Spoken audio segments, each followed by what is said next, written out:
Think of the damp and her chest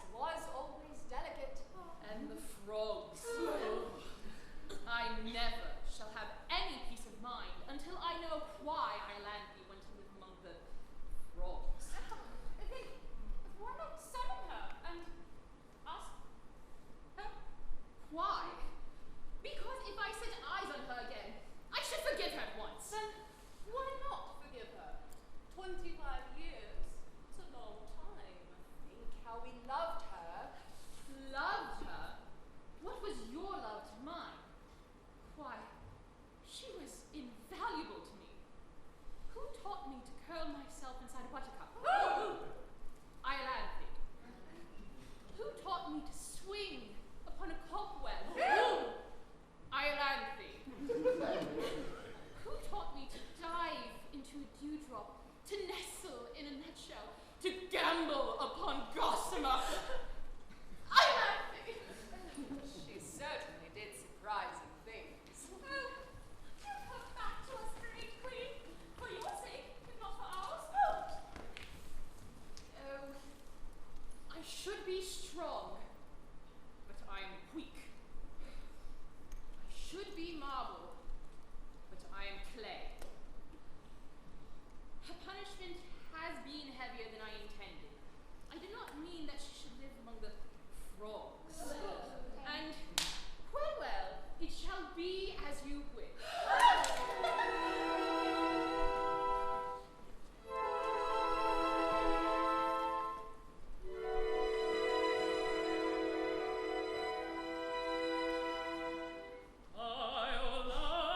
Iolanthe, from thy dark exile thou art summoned. Come to our home, come, Iolanthe,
with humbled breast and every hope laid low,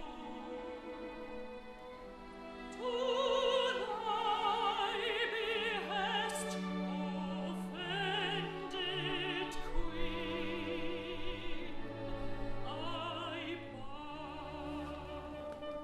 For the dark sin against our Lord, we send thee into lifelong banishment. But mercy holds sway within our hearts. Rise, rise, thou art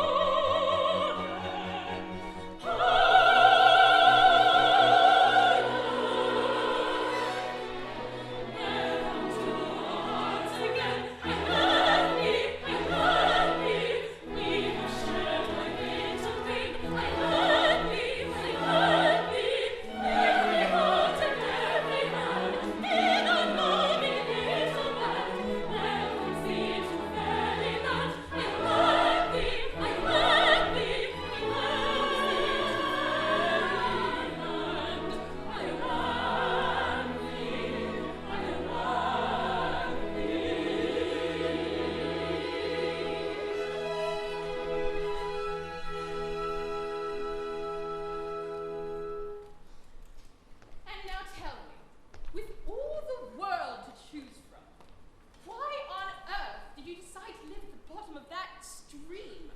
To be near my son, Strephon. Your son? Bless my heart. I didn't know you had a son. He was born soon after I left my husband by your royal command.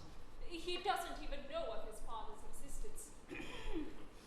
How old is he? 24? Oh! 24? Why, no one to look at you would think you had a son of 24. But that's one of the advantages of being immortal. We never grow old. Is he pretty? He's extremely pretty. He's inclined to be stout. I see no objection to stoutness. In moderation. And what is he? He's an Arcadian shepherd, and he loves Phyllis, her ward in Chancery. A mere shepherd. And he, half a fairy. He's a fairy down to the waist, but his legs are mortal. Dear me. I have no reason to suppose that I'm more curious than other people. But I confess, I should like to see a person who's a fairy down to the waist, but whose legs are mortal. Nothing easier, but here he comes.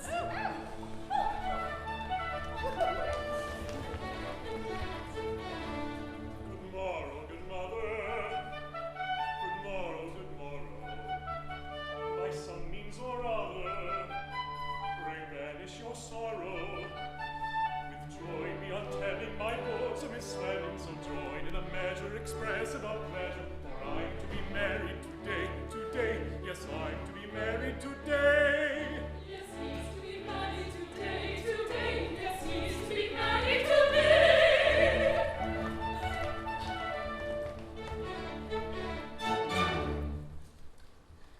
Then the Lord Chancellor has at last given his consent to your marriage with his beautiful ward, Phyllis. Not he, indeed.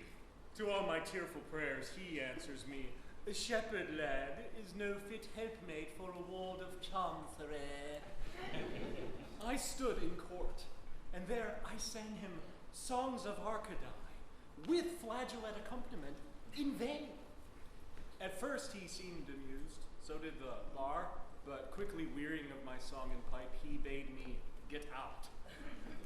A servile usher then, in crumpled bands and rusty bombazine, led me, still singing, into Chancery Lane. I'll go no more.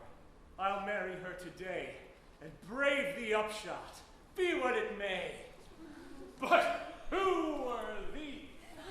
Strephon, rejoice with me. My queen has pardoned me. Pardon you, mother. This is good news indeed. And these ladies are my beloved sisters. Your sisters.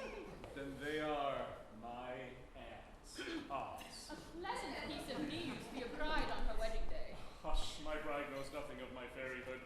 I dare not tell her lest it frighten her. She thinks me mortal and prefers me so. Your fairyhood doesn't seem to have done you much good. Much good. My dear aunt, it's the curse of my existence. What's the use of being half a fairy? My body can creep through a keyhole, but what's the good of that when my legs are left kicking behind? I can make myself invisible down to the waist, but that's of no use when my legs remain exposed to view. My brain is a fairy brain, but from the waist downward, I'm a gibbering idiot. My upper half is immortal, but my lower half grows older every day, and someday or other must die of old age. What's to become of my upper half when I've buried my lower half? I really don't know. I see your difficulty, but with a fairy brain, you should seek an intellectual sphere of action. Let me see. I've a borough or two at my disposal. Would you like to go into Parliament? A fairy member? That would be delightful. I'm afraid I shall do no good there. You see, down to the waist, I'm a Tory of the most determined description. But my legs are a couple of confounded radicals. And on a division, they'd be sure to take me into the wrong lobby. You see, they are 2-to-1, which is a strong working majority. Don't let that distress you.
to be made happy forever. Well, we're to be married. It's the same thing. Well, I suppose it is. But oh, Strephon, I tremble at the step we're taking. I believe it's penal servitude for life to marry a ward of court without the Lord Chancellor's consent. I shall be of age in 2 years. Don't you think you could wait 2 years? 2 years? You can't have seen yourself. Anybody got a mirror? Oh. Here. Look at that. And tell me if you think it's reasonable to expect me to wait 2 years. No, you're quite right. It's asking too much. One must be reasonable. That's it. Besides, who knows what'll happen in 2 years' time? Why, you might fall in love with the Lord High Chancellor himself by that time. Yes, he's a clean old gentleman. As it is, half the House of Lords are sighing at your feet. The House of Lords is certainly extremely attentive. Attentive? I should think they were. Why did 25 liberal peers come down to shoot over your grass plot last autumn? Couldn't have been the sparrows. Why did 25 conservative peers come down to fish in your pond? Don't tell me it was the goldfish. No, no, delays are dangerous, and if we are to marry, the sooner the better.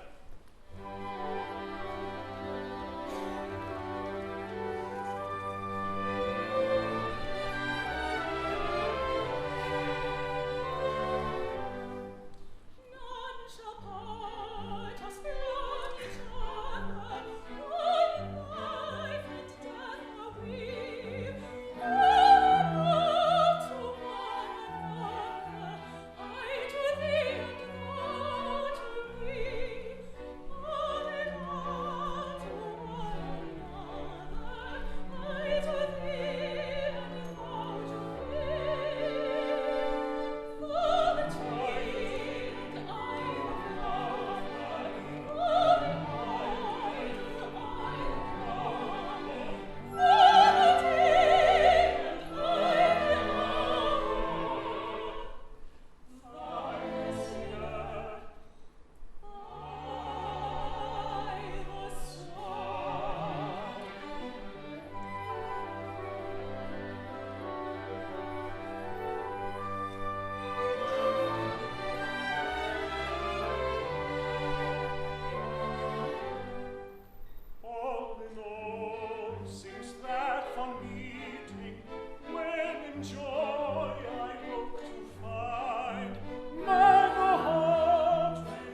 that's excellent. It has no kind of fault or flaw, and I, my lords, embody the law.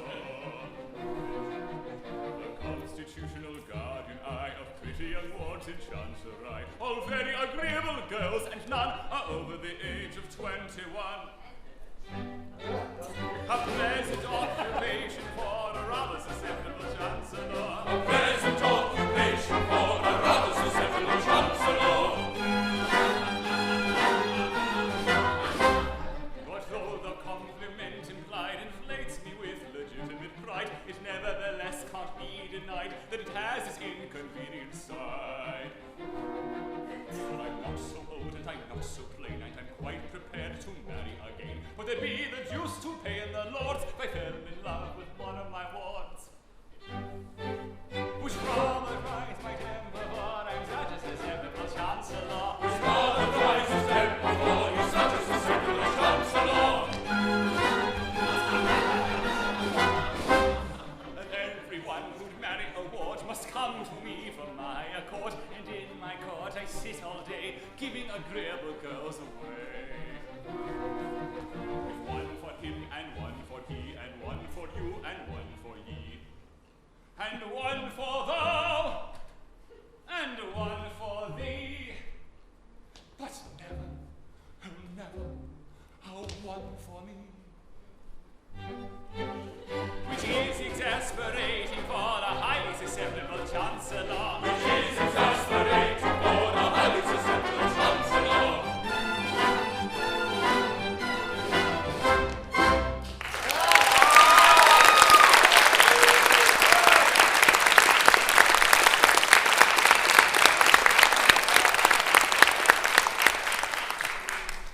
And now, my lords, to the business of the day. By all means. Phyllis, who is a ward of court, has so powerfully affected your lordships that you have appealed to me in a body to give her to whichever one of you she may think proper to select, and a noble lord has gone to her cottage to request her immediate attendance. It would be idle to deny that I myself have the misfortune to be singularly attracted by this young person. My regard for her is rapidly undermining my constitution. 3 months ago, I was a stout man.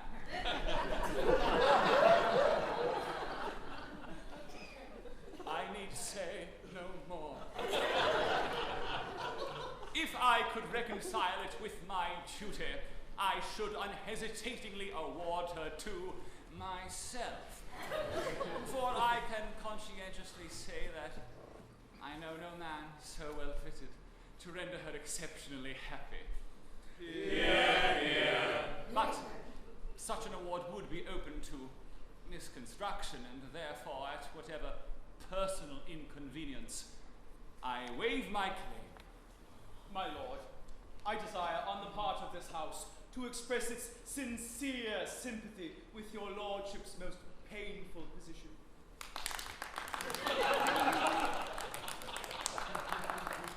I thank your lordships. The feelings of a Lord Chancellor who is in love with a ward of court are not to be envied. What is his position? Can he give his own consent to his own marriage with his own ward? Can he marry his own ward without his own consent? And if he marries his own ward without his own consent, can he commit himself for contempt of his own court? And if he commit himself for contempt of his own court, can he appear by counsel before himself to move for the rest of his own judgment? Ah, my lords. It is indeed painful to have to sit upon a wool sack which is stuffed with such thorns as these. My lord! I have much pleasure in announcing that I have succeeded in inducing the young person to present herself at the bar of this house.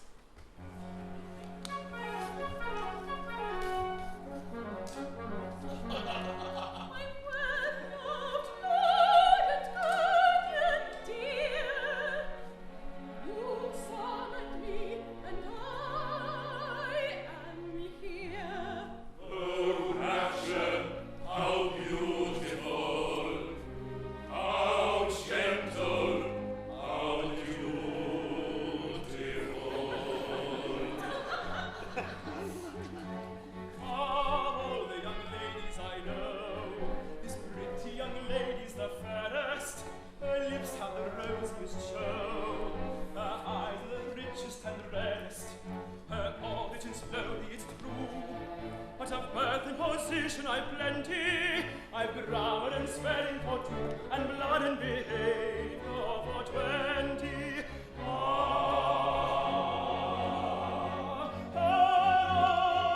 is very true. I've grammar and spelling for 2, I've heard the conversation I've plenty, with blood and behavior for 20. I've conversation I've plenty, blood and behavior for 20.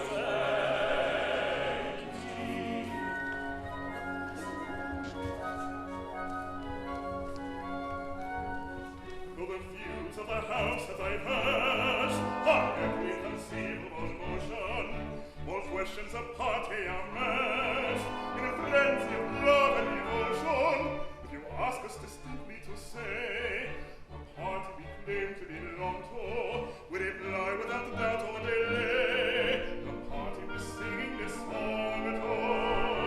If you ask us distinctly to say, we reply without doubt or delay, the party we claim to belong to, the party we're singing this song to, the party we claim to belong to, the party we're singing this song to.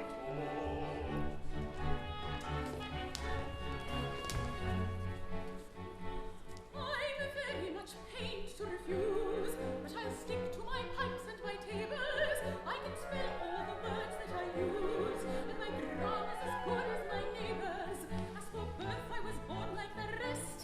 My behaviour is rustic but hearty, and I know which turn for the best when I want to partake of the party.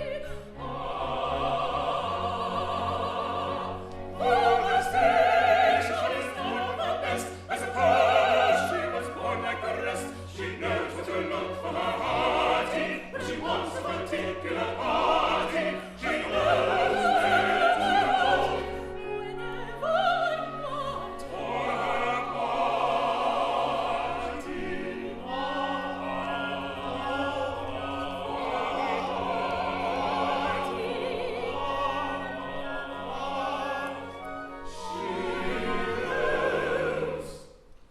Where to look for her party.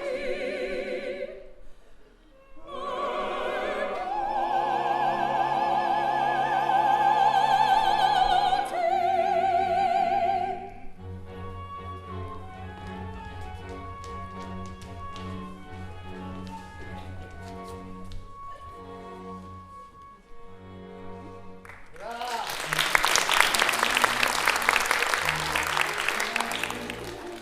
I'll not be bound. Alone is virtue found. No, indeed, high rank will never hurt you. Our peerage is not destitute of virtue. Spare not the nobly born with love affected, not meet with virtue scorn the well connected. High rank involves no shame, we boast an equal claim, with him of humble name to be respected.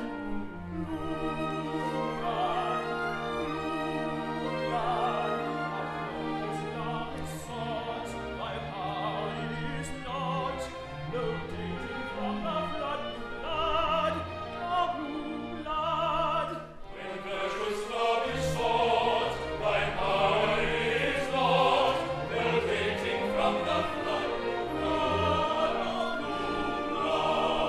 Spare us the bitter pain of stern denials, nor with low-born disdain augment our trials. Much just as pure and fair may these in their place wear, as in the lowly air of 7 dials.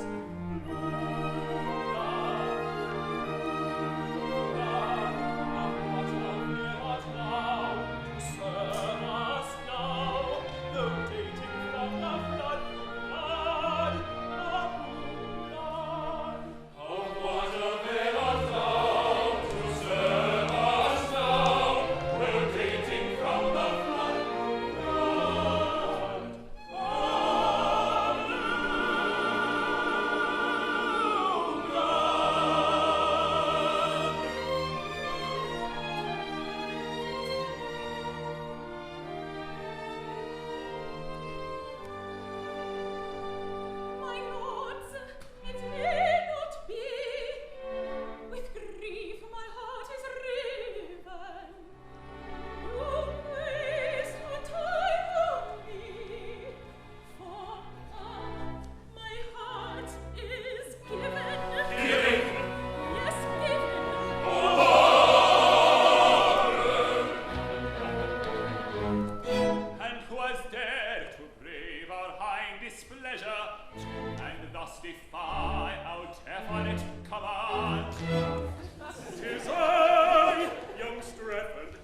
Against the world, I claim my darling's hand.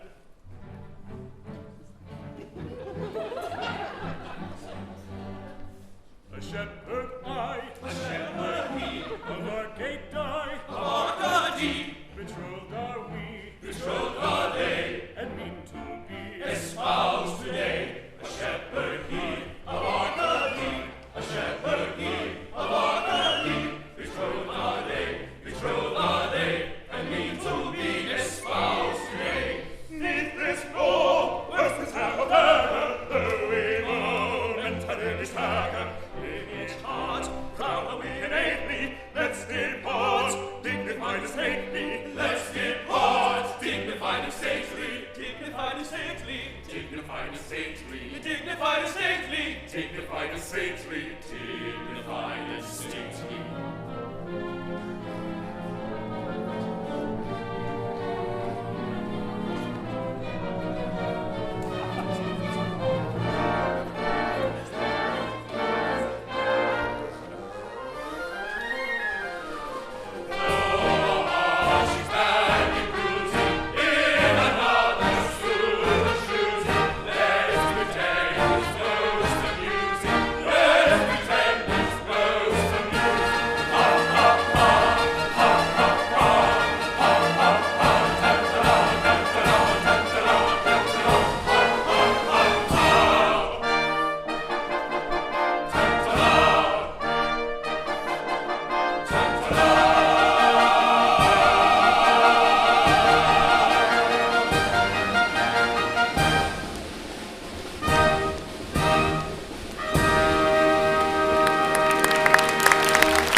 And now, sir, what excuse have you to offer for having disobeyed an order of the Court of Chancery? My lord, I know no court of chancery. I go by nature's acts of parliament. The bees, the breeze, the seas, the rooks, the brooks, the gales, the vales, the fountains, and the mountains cry, "You love this maiden, take her, we command you." 'Tis writ in heaven by the bright barbed dart that leaps forth into lurid light from each grim thunder cloud. The very rain pours forth her sad and sodden sympathy. When chorus nature bids me take my love, shall I reply, "Nay, but a certain chancellor forbids it, Michael"? Sir, you are England's Lord High Chancellor. But are you Chancellor of birds and trees? King of the winds and Prince of thunderclouds?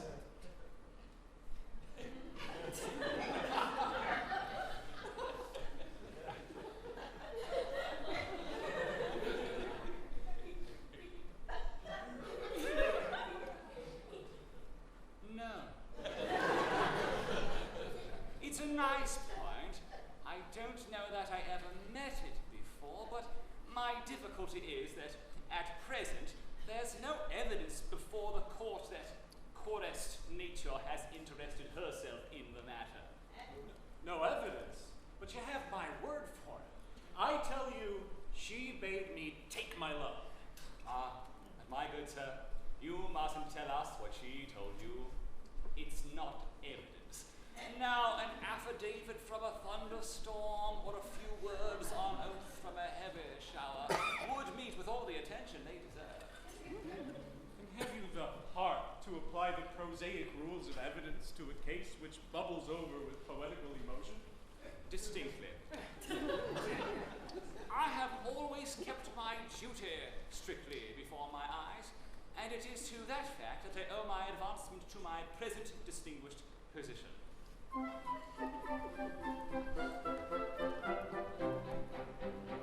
When I went to the bar as a very young man, said I to myself, said I, I'll work on a new and original plan. Said I to myself, said I'll never assume that a rogue or a thief is a gentleman worthy implicit belief, because his attorney has sent me a brief. Said I to myself,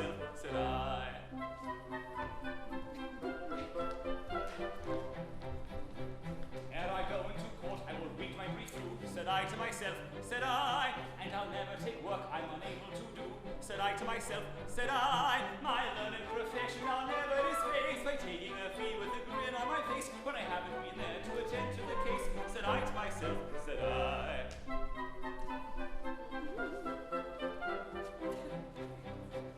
I'll never throw dust in a juryman's eyes, said I to myself, said I.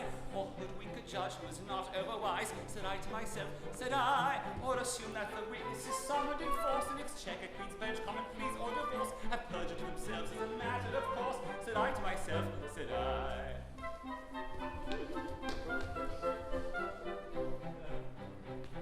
In other professions in which men engage, said I to myself, said I.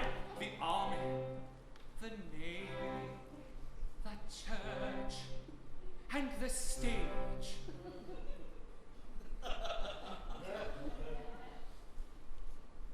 To be or not to be. That is the question.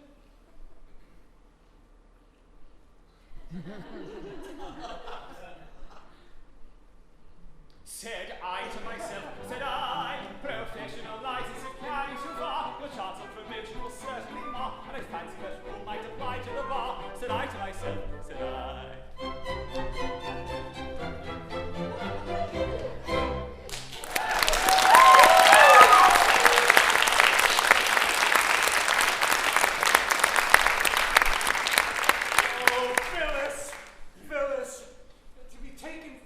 Just as I was on the point of making you my own. It's too much. Oh, it is too much. My son in tears, and on his wedding day. My wedding day! Oh, Mother, weep with me, for the law has interposed between us, and the Lord Chancellor has separated us forever. The Lord Chancellor? Oh, if he did but know. If he did but know. What? No matter. The Lord Chancellor has no power over you. Remember, you are half a fairy. You can defy him. Down to the waist. Yes, but from the waist downward, he can commit me to prison for years. Of what avail is it that my body is free if my legs are working out 7 years penal servitude? True, but take heart. Our queen has promised you her special protection. I'll go to her and lay your peculiar case before her. My beloved mother, how can I repay the debt I owe you?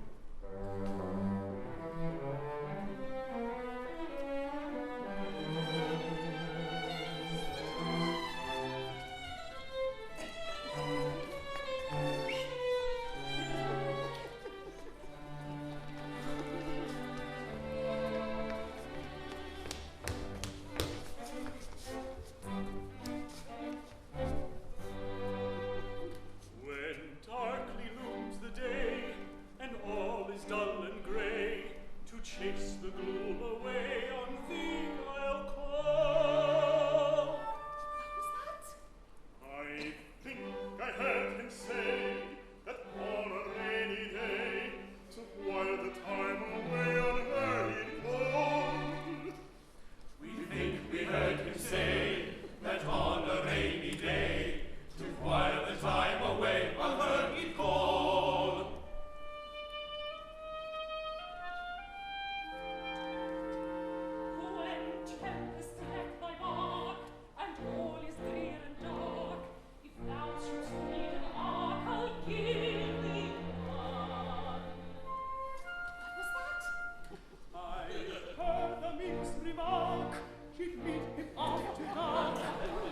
St. James's Park and give him one. He heard the minx remark, she'd meet him after dark, inside St. James's Park and give him one. The prospect's not so bad, my heart's so sore and sad, may very soon be glad as summer's gone. For when the sky is dark and tempest wreck is dark, if thou shouldst need an ark, should give him one, I give him one, give him one.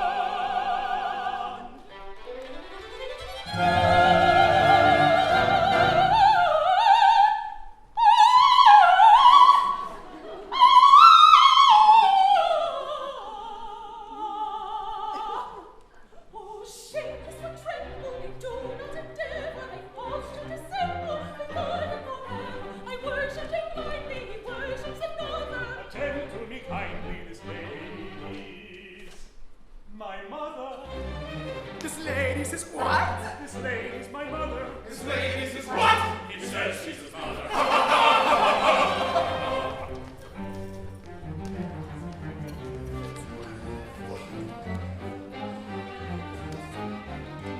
What means this mirth unseemly that shakes the listening earth? The joke is full extremely and justifies our mirth.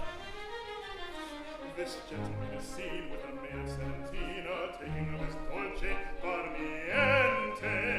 And why is he the chief? For he asks us to believe she's his mother and he's nearly 25. Recollect yourself, I pray, and be careful what you say, as the ancient Romans said, festina lente. For I really do not see how so young a girl can be the mother of a man of 25.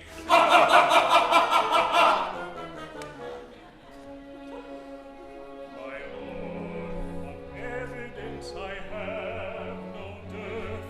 She has been my mother from my birth. In babyhood upon her lap I lay, with infant food she moistened my clay. Had she withheld the succor she supplied, by hunger quelled your Strephon might have died. Had that refreshment been denied, indeed our Strephon might have died. Had that refreshment been denied, indeed our Strephon might have died. she's not his mother, it appears. Why weep what unnecessary tears? And by what loss would we so joyously rejoice because our Strephon did not die? No, rather let us pipe our eye, because our Strephon did not die. That's very true, let's pipe our eye, because our Strephon did not die. Oh, traitorous one, forever we must part. To one of your my lords, I give my heart. Oh,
hasten to my aid.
You may tremble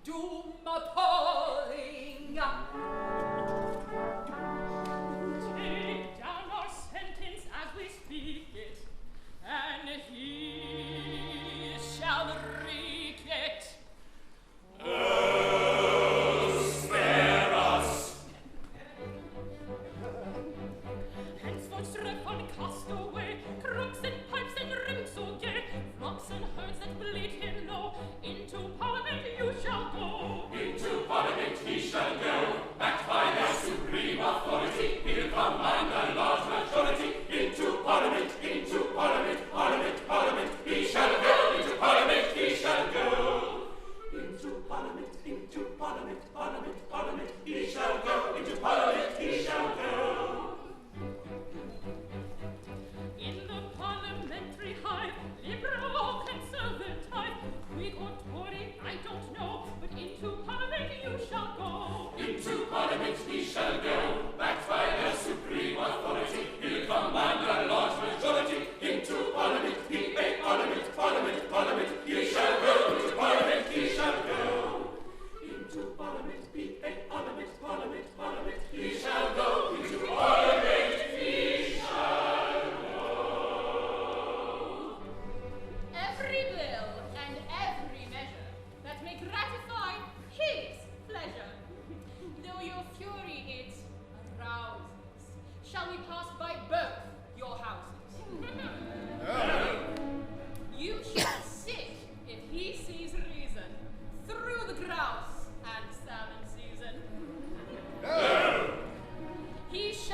and cerebellum too. They've got to leave that brine outside and vote just as their leaders tell them to. But then the prospect of a lot of dull MPs in close proximity, all thinking for themselves, is what no man can face with equanimity. Then let's rejoice with a loud holla, holla, holla, holla, holla. How nature always does contrive, holla, holla, holla, that every boy and every gal that's born into the world alive is either little liberal or else a little conservative. Falla, falla, falla, falla is either little liberal or else a little conservative.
To competitive examination. Oh, and he'll carry it too. Carry it? He's a parliamentary pickler.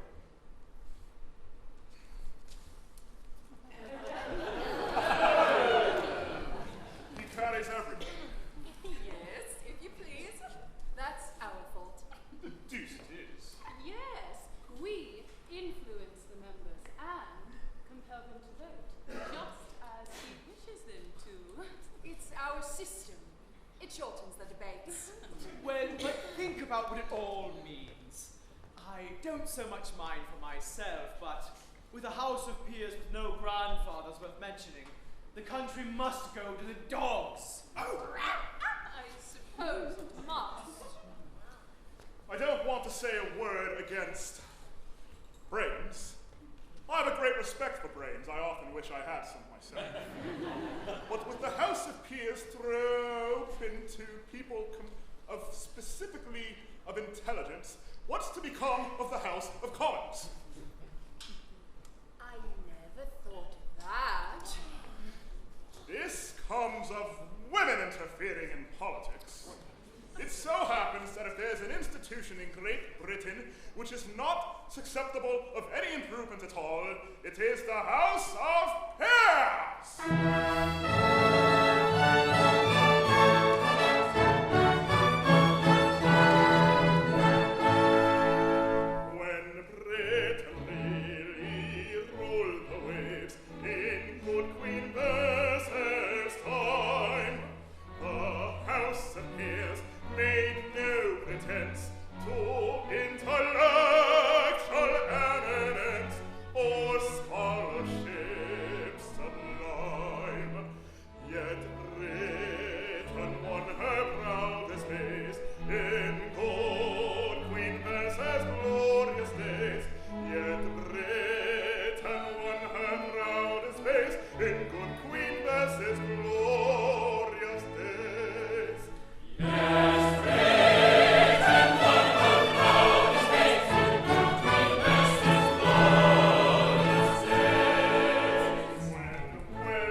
Then pray stop this protege of yours before it's too late.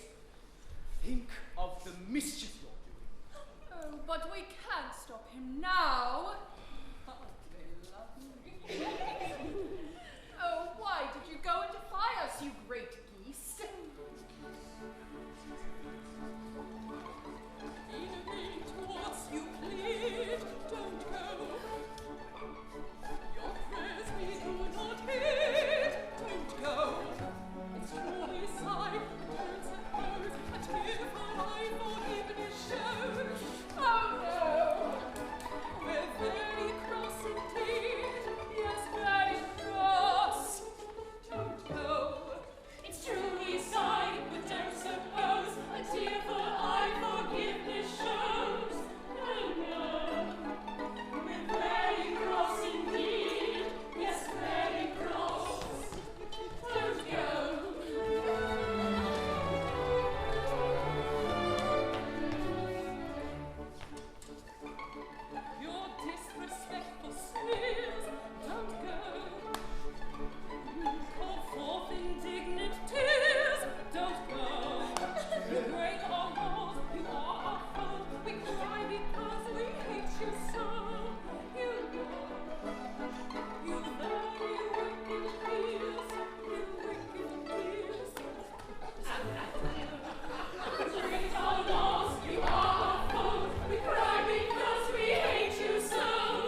death to wish to marry a mortal? If it were, you'd have to execute us all. Oh, this is weakness.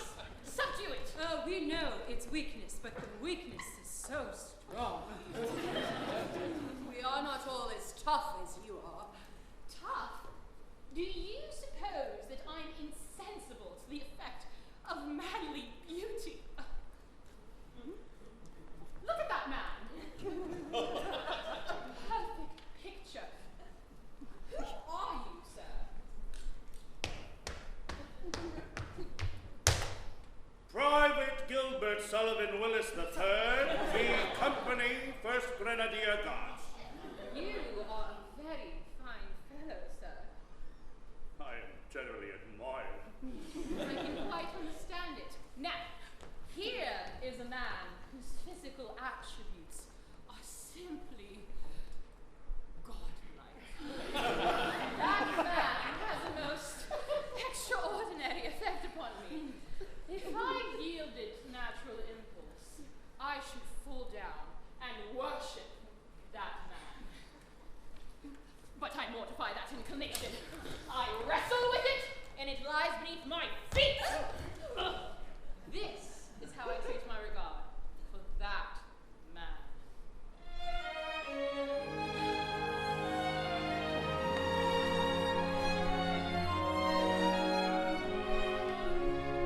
Oh, foolish faith, think you because his bravery my bosom thaws, I disobey our fairy laws, because I fly in realms above, in tendency to fall in love, resemble the amorous dove, resemble the amorous dove. Oh, amorous dove, type of Ovidius Naso, this heart of mine is soft as thine.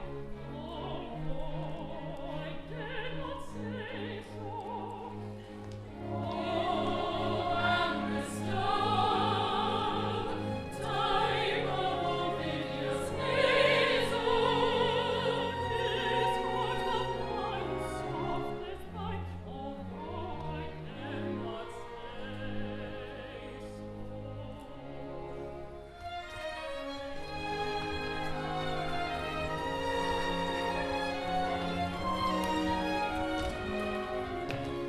On fire that glows with heat intense, I turn the hose of common sense, and out it goes a small expense. We must maintain our fairy law, that is the vein on which to draw. In that we gain a Captain Shaw. In that we gain a Captain Shaw. Oh, Captain Shaw, type of true love kept under. Would my breaking of cold cascade quench my great love I wonder? Oh, Captain Shaw, type of true love kept under. Would my breaking of cold cascade quench my great love I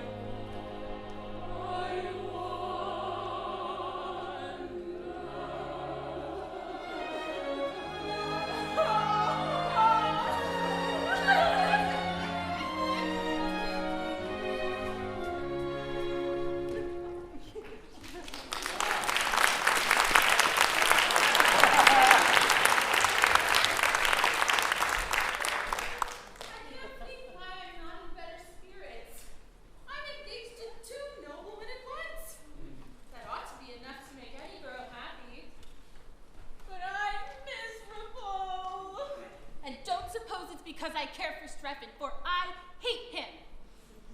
No girl could care for a man who goes about with a mother considerably younger than himself.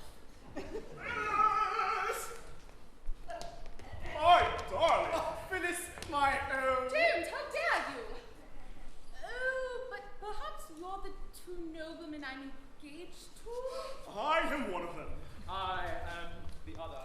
Oh, then, my darling, my own.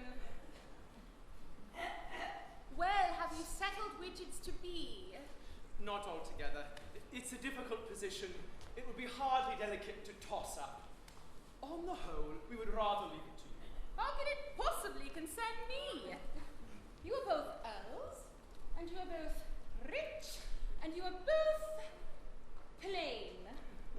So we are. At least I. So am I. No. I am indeed very plain. Well, perhaps you are. If one of you were to forego his title and emigrate to Queens, why then, I should then see a reason for accepting the other. Well, Talala, are you prepared to make this sacrifice? No. Not even to oblige a lady? To Queens, never. The Bronix, perhaps. But no. Then the only question is, which one of us shall give way to the other? Perhaps on the whole she would be happier with me. No, I don't know. I may be wrong. No, I don't know that you are. I really do believe she would be happier with you. The awkward part of the thing is that if you rob me of the girl of my heart, we must fight. And one of us must die. It's a family tradition that I have sworn to respect. It's a difficult position, for I have a very strong regard for you, George. My dear Thomas. You are very dear to me, George. We were boys together. At least I was. If I were to survive you, my existence would be hopelessly embittered. Then, my dear Thomas, you must not do it. If one of us is to give way to the other, let it be me. No. By our boyish friendship, I implore you. Well, be it so. But no, I cannot consent to an act which would crush you with unavailing remorse. But it would not do so. I like you a lot, Thomas, but perhaps not as much as you like me. George, that telltale tear betrays you. No, I cannot consent to give you a week's uneasiness on my account. But my dear Thomas, it would not last a week. Remember, you lead the House of Lords. On your demise, I shall take your place. Oh, dear Thomas, it would not last a day.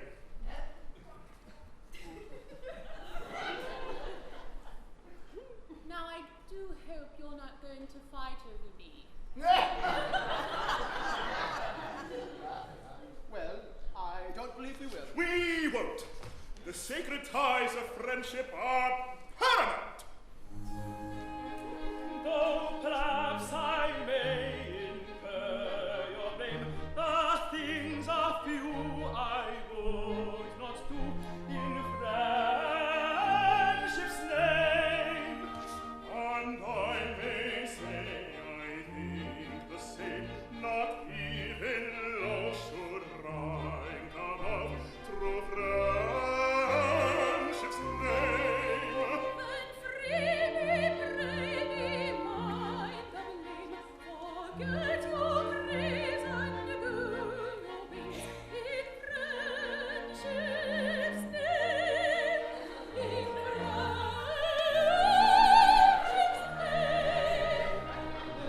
Many in friendship's name, As yielded fortune, rank, and fame, but no one yet in the world so wide, as yielded a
hopeless love my ardent soul encumbers.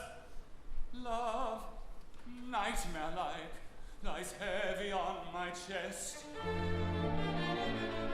and weaves itself into my midnight slumbers.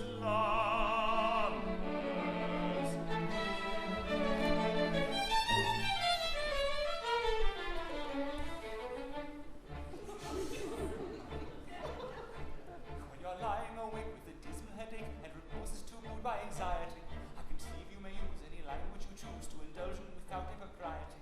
For your brain is on fire, the bedclothes inspire with usual slumber to plunder you. First your counterpane goes and then covers your toes and your sheets of stimuli from under you.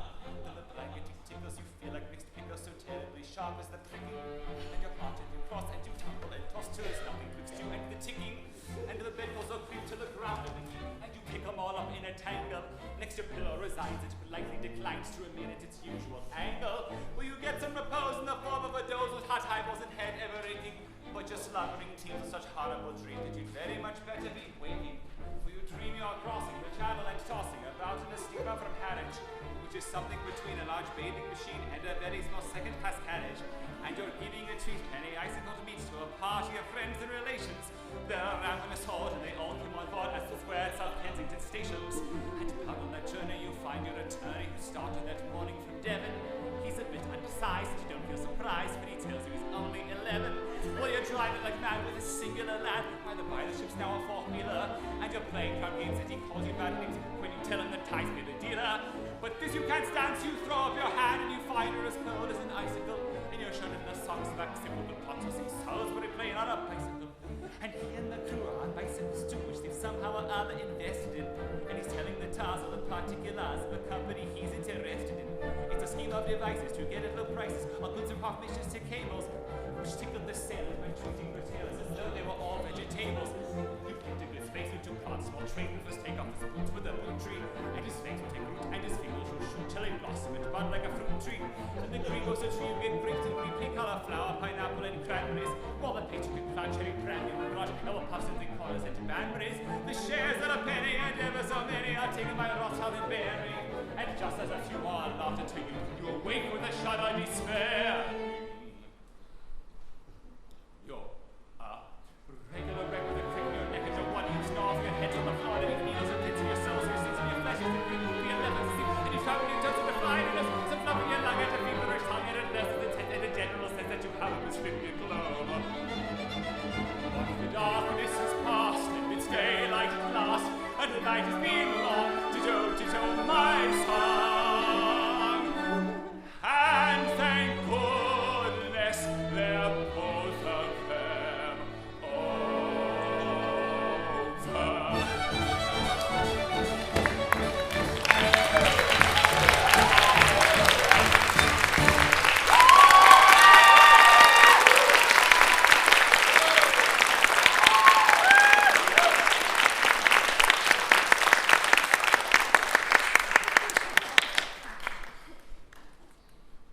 Distressed to see your lordship in this condition.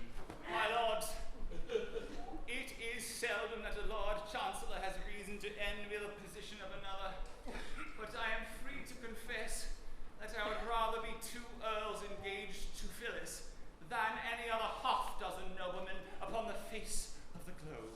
Yes, it's an enviable position when you're the only one. Oh yes, no doubt, most enviable. At the same time, seeing you thus, we naturally say to ourselves, this is very sad. His lordship is constitutionally as blithe as a bird. He trills upon the bench like a thing of song and gladness. His series of judgments in F sharp minor given on Dante in 6/8 time are among the most remarkable effects ever achieved in the court of Chancery. He is perhaps the only living instance of a judge whose decrees have received the honor of a double encore.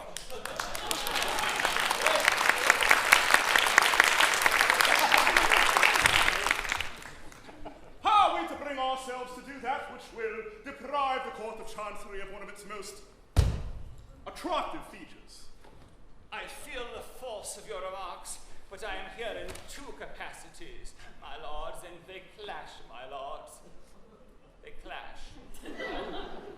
I deeply grieve to say that in declining to entertain my last application to myself, I presumed to address myself in terms which render it impossible for me ever to apply to myself again. It was a most painful scene, my lords. Most painful. This is what it is to have two capacities. Let us be thankful that we are persons of no capacity whatever. Come. Remember, you are a just and kindly gentleman, and you need have no hesitation in approaching yourself respectfully and with a proper show of deference. Do you really think so? I do. Well, I will nerve myself to another effort, and if that fails, I resign myself to my fate.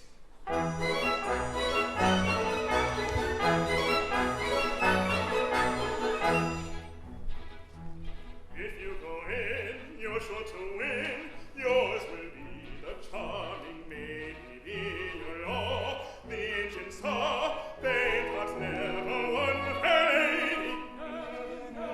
Never faint, but never one fair lady. Every journey has an end, when at the most affairs will mend. Dark the dawn when day is nigh, hustle your horse and don't say die.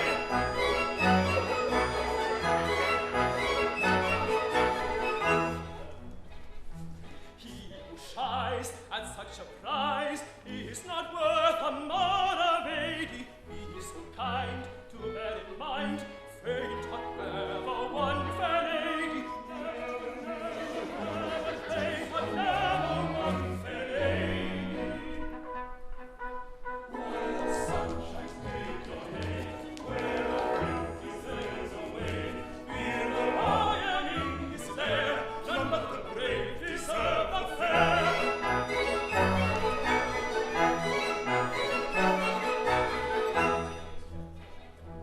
I'll take heart and make a start, though I fear the prospect's shady. Much I'd spend to gain my end. Fate hath never one fair lady. Never, never, never fate hath never one fair lady. Nothing wretched, Nothing real, nor is thick, but war's a sting. If on a penny in for a pound, it's love that makes the world go round. Nothing wretched, nothing real, nor is thick, but war's a sting. If on a penny in for a pound, it's love that makes the world go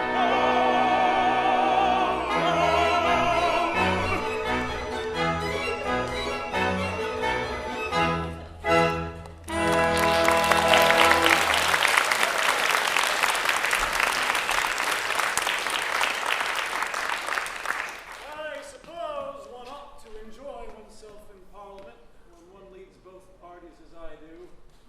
Because I, young Strephon. But I'm miserable.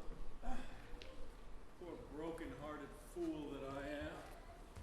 Oh, Phyllis. Phyllis! Yes. Phyllis! But I suppose I should say, my lady. I have not yet been informed which title your ladyship has pleased to select. I haven't quite decided. You see, I have no mother to advise me.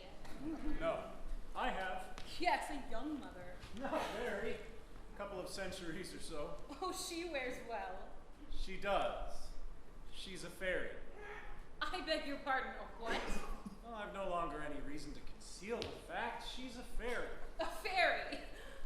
Well, but that would account for a good many things. Then I suppose you're a fairy? I'm half a fairy. Which half? The upper half. Down to the waistcoat.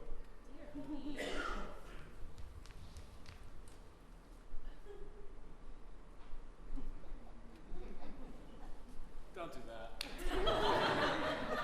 Why didn't you tell me this before? I thought you would take take a dislike to me, but as it's all off, you may as well know the truth. I'm only half a mortal. But I'd rather have half a mortal I do love than half a dozen I don't. Oh, I think not. Go to your half dozen. It's only two, and I hate them. Please forgive me. I don't think I ought to. Besides, all sorts of difficulties will arise. You know, my grandmother looks quite as young as my mother. So do all my aunts. I quite understand.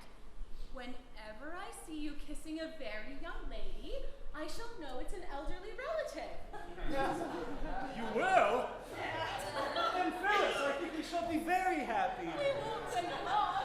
No, we might change our minds. We'll get married first. And change our minds afterwards? Yes, that's the usual course.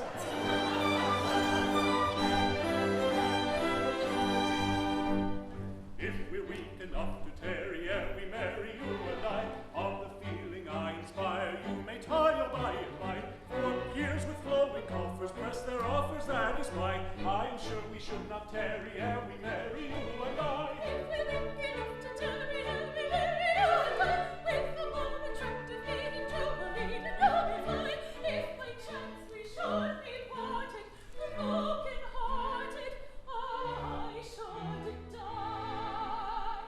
So I think we will not tarry ere we marry, you and I. If we're weak enough to tarry ere we marry, you and I, with the times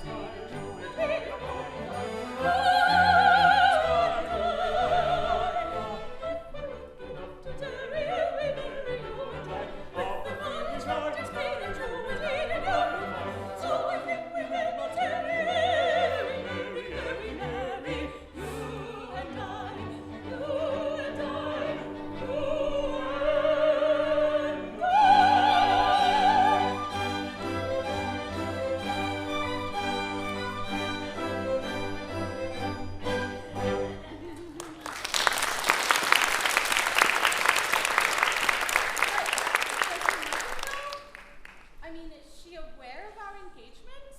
She is, and thus she welcomes her daughter-in-law. She kisses just like other people. But the Lord Chancellor. I'd forgotten him. Mother, none can resist your fairy eloquence. You will go to him and plead for us. Go to him? No, impossible. But our future happiness, our very lives depend upon our obtaining his consent. Oh, madam, you cannot refuse to do this. You know not what you ask. The Lord Chancellor is... Victory! Success has crowned my efforts, and I may consider myself engaged to Phyllis. At first, I wouldn't hear it. It was out of the question. But I took heart. I pointed out to myself that I was no stranger to myself. That, in point of fact, I had known myself for some years. This had its effect. I admitted that I had watched my professional advancement with considerable interest, and I handsomely added that I yielded to no one in respect for my private and professional virtues. This was a great point gained.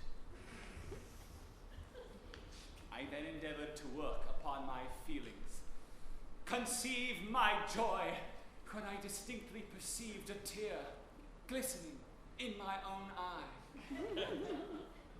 Eventually, after a severe struggle with myself, I reluctantly, most reluctantly, consented.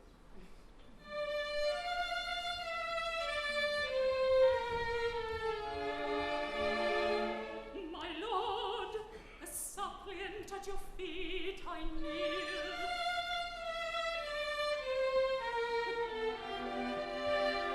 Oh, listen to a mother's fond appeal. Hear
it may not be, for so the fates decide. Learn thou that Phyllis is my promised bride.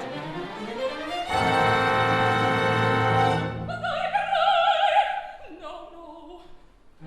It shall be so. Those who would separate us, woe betide. My doom, thy lips have spoken. I plead in vain.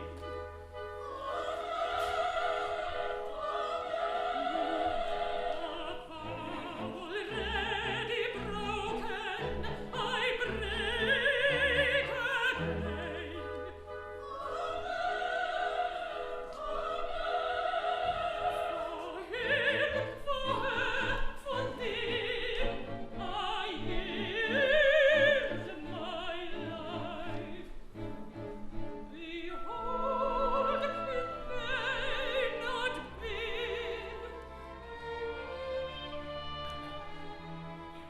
I am thy wife.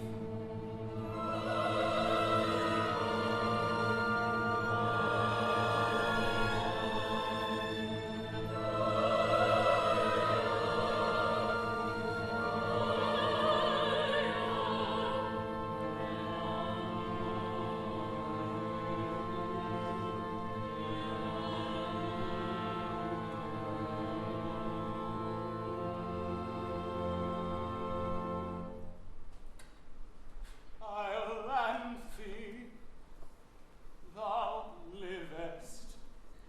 I live. Now let me die.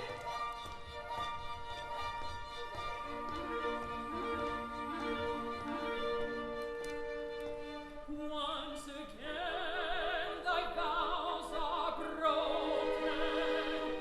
Thou thyself thy doom hast spoken.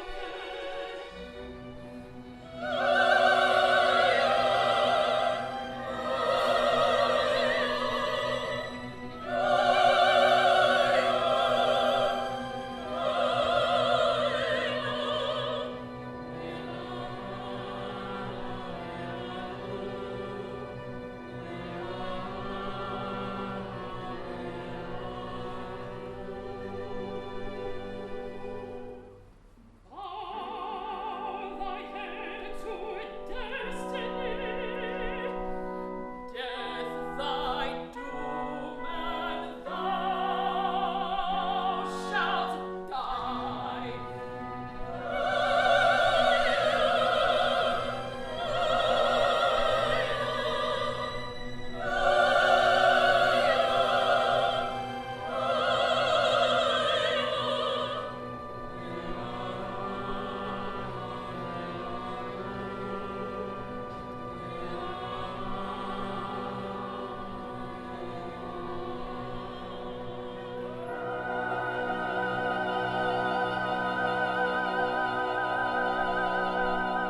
Hold!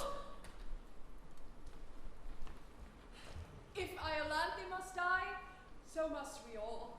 For as she has sinned, so have we. What? Yes, we are all fairy duchesses, marchionesses, countesses, viscountesses, and baronesses. It's our fault. They couldn't help themselves. It seems they have helped themselves. And pretty freely, too. You have all incurred death. And I cannot slaughter the whole company. And yet, the law is clear. Every fairy must die who marries a mortal. Allow me, as an old equity draftsman, to make a suggestion. The subtleties of the legal mind are equal to the emergency. The thing is really quite simple. The insertion of a single word will do it. Let it stand that every fairy must die who don't marry a mortal. And there you are, out of your difficulty at once. Very well. We like your humor.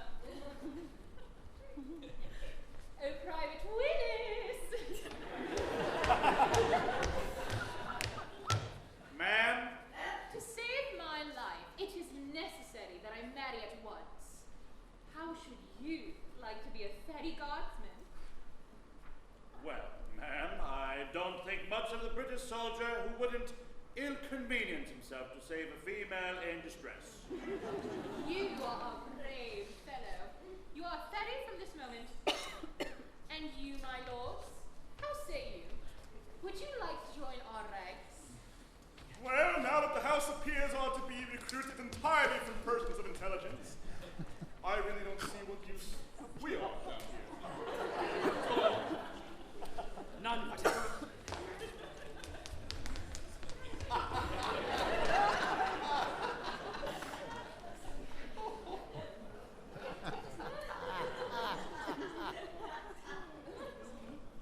Then away we go to Fairyland!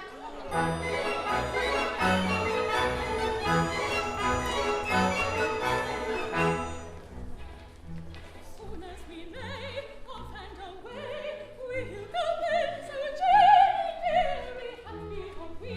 As you can see, everyone is now a fairy. Everyone is now a fairy. Though as a gentle rule we know, 2 strings go to every bone. Make up your mind as fate will bring, if you don't go to every string. Though as a gentle rule we know, 2 strings go to every bone. Make up your mind as fate will bring, if you don't go to every string.